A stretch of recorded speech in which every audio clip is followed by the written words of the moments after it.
नमस्कार। आज हम सब मिलकर इकोनॉमिक्स के एक बहुत ही दिलचस्प और सच कहूँ तो हम सबकी जिंदगी से जुड़े टॉपिक को समझने वाले हैं। कंज्यूमर बिहेवियर, यानी एक उपभोक्ता, एक खरीदार अपनी लिमिटेड इनकम से सबसे ज्यादा खुशी, सबसे ज्यादा सेटिस्फैक्शन कैसे हासिल करता है। चलिए इसी को समझते हैं। तो चलिए सीधे इस सवाल पर आते हैं। सोचिए, हर किसी के पास एक लिमिटेड इनकम होती है ना? अब उस पैसे से क्या क्या किया जाए? मूवी देखें, कोई नई किताब खरीदें या फिर दोस्तों के साथ बाहर खाने जाएं? ये जो चुनाव करने की उलझन है ना, यही तो अर्थशास्त्र की सबसे बुनियादी बात है। इस पूरी पहेली को सुलझाने के लिए हमारा आज का सफर कुछ ऐसा रहेगा। सबसे पहले देखेंगे कि ये चुनाव की समस्या है क्या, फिर समझेंगे कि सेटिस्फैक्शन को कैसे नापते हैं, हमारे बजट की क्या सीमाएं हैं, और फिर इन सबको मिलाकर सबसे बेस्ट चॉइस कैसे करते हैं, और आखिर में मांग का नियम और उसकी लोच पर भी बात करेंगे। तो चलिए शुरू करते हैं। हमारा पहला पड़ाव है उपभोक्ता की चुनाव समस्या। मतलब जब हमारे पास साधन जैसे कि पैसा लिमिटेड हो तो हम फैसले कैसे लेते हैं। देखिए, ये सवाल हम सबसे जुड़ा है। पैसा लिमिटेड है, समय लिमिटेड है, लेकिन हमारी ख्वाहिशें वो तो अनलिमिटेड हैं। तो असली खेल इसी बात का है कि अपनी लिमिटेड इनकम को अलग अलग चीज़ों पर इस तरह कैसे बांटा जाए कि हमें मैक्सिमम सेटिस्फैक्शन मिले। कंज्यूमर थ्योरी बस इसी गुत्थी को सुलझाने की कोशिश करती है। अच्छा, अब ये जो शब्द है संतुष्टि या खुशी, इसे नापे कैसे? क्या इसका कोई पैमाना है? हाँ, इकोनॉमिक्स में है। अर्थशास्त्री इसके लिए एक खास शब्द का इस्तेमाल करते हैं, उपयोगिता, या जिसे हम यूटिलिटी भी कहते हैं। चलिए देखते हैं कि ये आखिर है क्या। एकदम आसान भाषा में समझें तो यूटिलिटी का मतलब है किसी चीज में हमारी जरूरत पूरी करने की ताकत। जैसे एक प्यासे इंसान के लिए पानी की यूटिलिटी बहुत ज्यादा है ना? इकोनॉमिक्स में हम इसे सेटिस्फैक्शन को नापने का एक जरिया मान लेते हैं। अब यूटिलिटी से ही जुड़ा एक और बहुत जरूरी कॉन्सेप्ट है सीमांत उपयोगिता या मार्जिनल यूटिलिटी। इसका सीधा सा मतलब है किसी चीज की एक और यूनिट, मतलब एक एक्स्ट्रा यूनिट इस्तेमाल करने से टोटल सेटिस्फैक्शन में कितना और इजाफा हुआ। ये और शब्द यहाँ पर बहुत जरूरी है। अच्छा, इसको एक बहुत ही आसान उदाहरण से समझते हैं। मान लीजिए किसी ने 4 केले खाए और उसे मिलिए चलिए कहते हैं 28 यूनिट्स की सेटिस्फैक्शन। ठीक है, अब उसने एक और केला खाया, 5वां। अब उसकी टोटल सेटिस्फैक्शन हो गई 30 यूनिट्स। तो सवाल ये है कि उस 5वें केले ने कितनी एक्स्ट्रा सेटिस्फैक्शन दी। सीधी सी बात है, 30 में से 28 घटा दीजिए, 2 यूनिट। बस यही है उस 5वें केले की मार्जिनल यूटिलिटी। और यहीं से निकल कर आता है इकोनॉमिक्स का एक बहुत बड़ा नियम, law of diminishing marginal utility. ये कहता है कि जैसे जैसे हम किसी चीज़ को और ज़्यादा कंज्यूम करते हैं तो हर अगली यूनिट से मिलने वाली एक्स्ट्रा खुशी कम होती जाती है। सोचिए, पिज्ज़ा का पहला स्लाइस आहा क्या मज़ा देता है, लेकिन 8वां स्लाइस उतना नहीं, है ना? तो ठीक है, हमने ये तो समझ लिया कि अपनी पसंद को यूटिलिटी से नापते हैं, लेकिन हमारी ख्वाहिशों पर एक लगाम भी तो होती है, और वो है हमारा बजट। बजट हमें जमीन पर लाता है और बताता है कि हम असल में खरीद क्या सकते हैं। इकोनॉमिक्स में इस सीमा को हम कहते हैं बजट लाइन। ये एक लाइन है जो दो चीज़ों के वो सारे कॉम्बिनेशन दिखाती है जो एक कंज्यूमर अपनी पूरी इनकम खर्च करके खरीद सकता है। इस लाइन के अंदर जो भी है वो मुमकिन है, और इसके बाहर जो भी है वो हमारी पहुंच से बाहर है। अब देखिए, असली मजा यहाँ है। ये बजट लाइन बदलती कैसे है?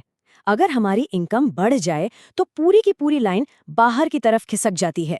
मतलब अब हम दोनों चीजें ज्यादा खरीद सकते हैं। लेकिन अगर सिर्फ एक चीज महंगी हो जाए तो लाइन बस एक तरफ से अंदर की ओर घूम जाती है। ठीक है, तो अब हमारे पास दो टुकड़े हैं। एक हमारी पसंद यानी यूटिलिटी, और दूसरा हमारी सीमा यानी बजट। अब आता है मिलियन डॉलर सवाल, इन दोनों को मिलाकर वो सबसे अच्छा यानी ऑप्टिमल चॉइस कैसे किया जाए।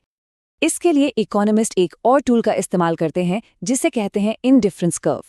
ये एक ऐसा कर्व है जो दो चीजों के उन सारे कॉम्बिनेशन को दिखाता है जिनसे हमें बराबर की सेटिस्फैक्शन मिलती है।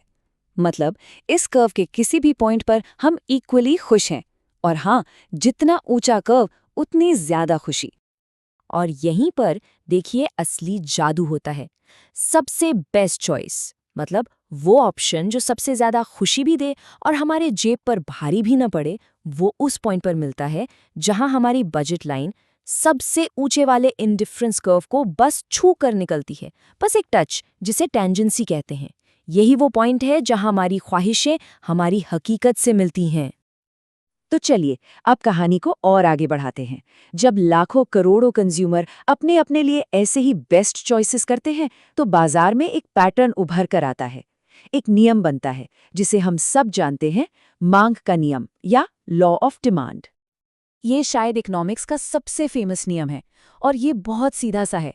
ये कहता है कि अगर बाकी सारी चीजें वैसी ही रहें तो किसी चीज की कीमत बढ़ने पर लोग उसे कम खरीदते हैं और कीमत घटने पर लोग उसे ज्यादा खरीदते हैं। मतलब प्राइस और क्वांटिटी डिमांडेड में एक उल्टा रिश्ता है। यहाँ एक छोटी मगर बहुत जरूरी बात समझने की है। जब सिर्फ चीज की अपनी कीमत बदलती है तो हम डिमांड कर्व पर ही ऊपर नीचे मूव करते हैं। लेकिन अगर हमारी इनकम, पसंद या किसी दूसरी चीज की कीमत बदल जाए तो पूरा का पूरा डिमांड कर्व ही अपनी जगह से खिसक जाता है, राइट या लेफ्ट। वैसे मांग इस पर भी डिपेंड करती है कि चीज़ कैसी है।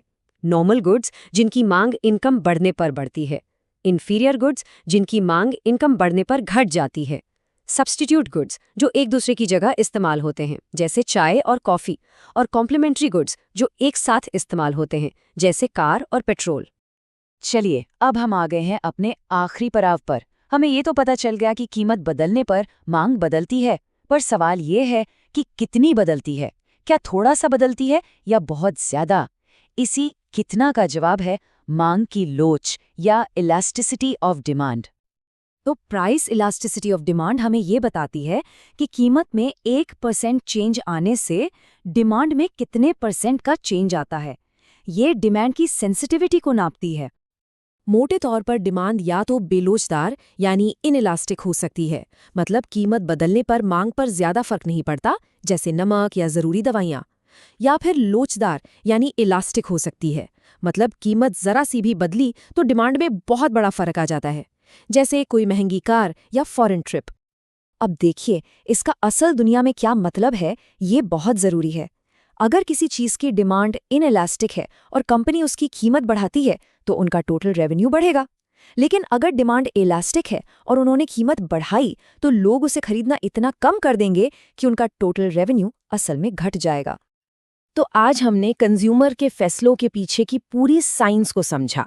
अगली बार जब कोई कुछ खरीदने जाए तो एक पल के लिए ये सोचना दिलचस्प होगा, क्या इस चीज के बिना काम चल सकता है?